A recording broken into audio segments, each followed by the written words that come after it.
हरे कृष्णा।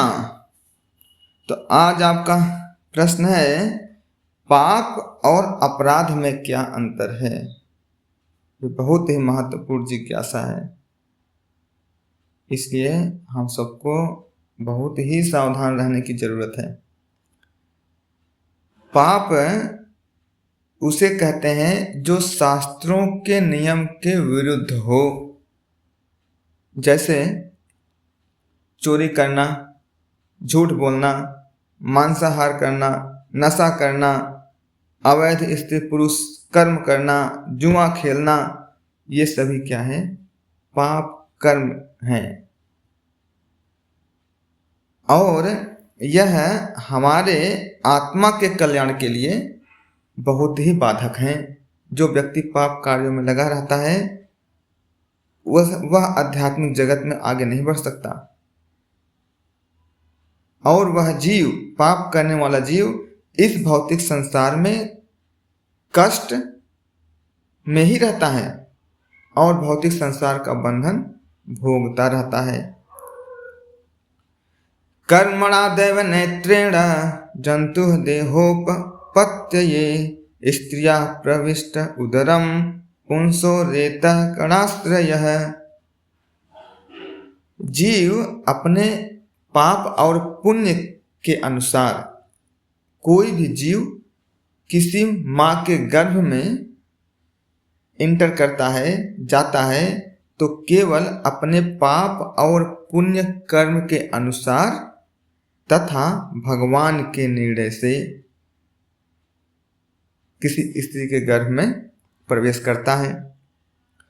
पाप के फलस्वरूप जीव को भविष्य में दुखद परिस्थितियों का सामना करना पड़ता है।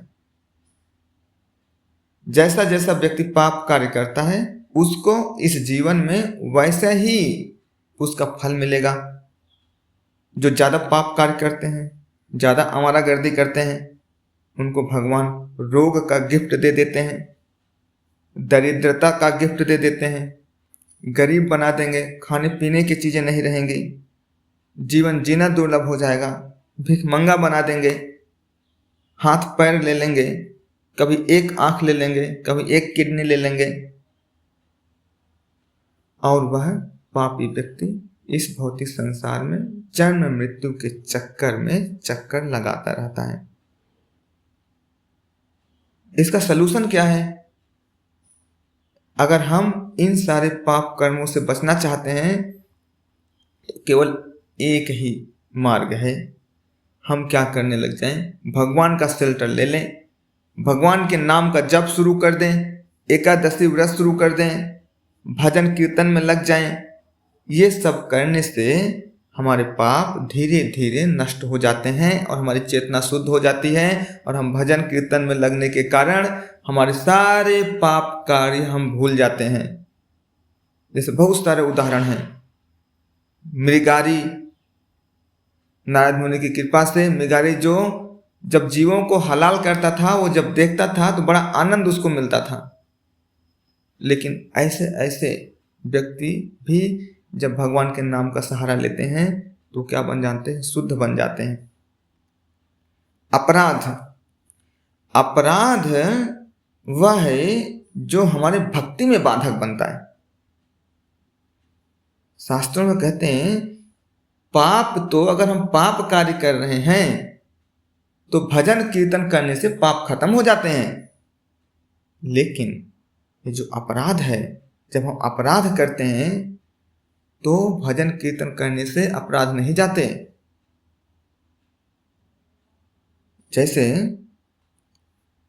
अपराध किसमें किसमें आएगा? जैसे शुद्ध नाम का अपमान करना, भगवान के नाम का अपमान करना, गाली देना, गुरु का अपमान करना, भगवान के भक्तों की निंदा करना, शास्त्रों का अपमान करना, भगवान के मंदिर में गंदगी फैलाना, ये सब अपराध में काउंट होते हैं। जब व्यक्ति अपराध करता है तो भजन कीर्तन से भी उसके अपराध का निवारण नहीं होता। और यह केवल और केवल अगर हम इनसे बचना चाहते हैं तो केवल और केवल क्या है? पश्चाताप, प्रायश्चित है, सच्चे मन से क्षमा मांगना, भक्तों की सेवा करना, विनम्रता से अपनी गलती को स्वीकार करना और भगवान का नाम जप करते हुए इसी से हम क्या कर सकते हैं? अपराध से बच सकते हैं। और कोई रास्ता नहीं। जैसे दुर्वासा मुनि इतने पावरफुल योगी, जब वो अम्बरीश महाराज जी के पास आते हैं तो उन्होंने क्या किया? अम्बरीश महाराज जी का अपमान किया, उनको परेशान किया, कष्ट दिया।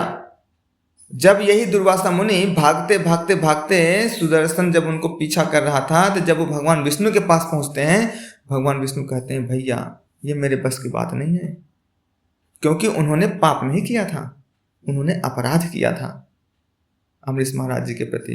भगवान ने भी हाथ खड़े कर दिए, मेरे बस की बात नहीं है, आपको तो उसी के पास जाना पड़ेगा।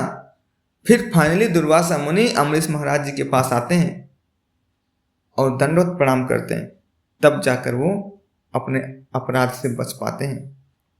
इसलिए अपराध करना बहुत ही डेंजरस है।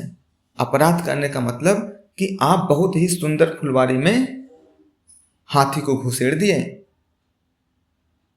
2 साल की मेहनत की फुलवारी एक झटके में पागल हाथी उड़ा देती है।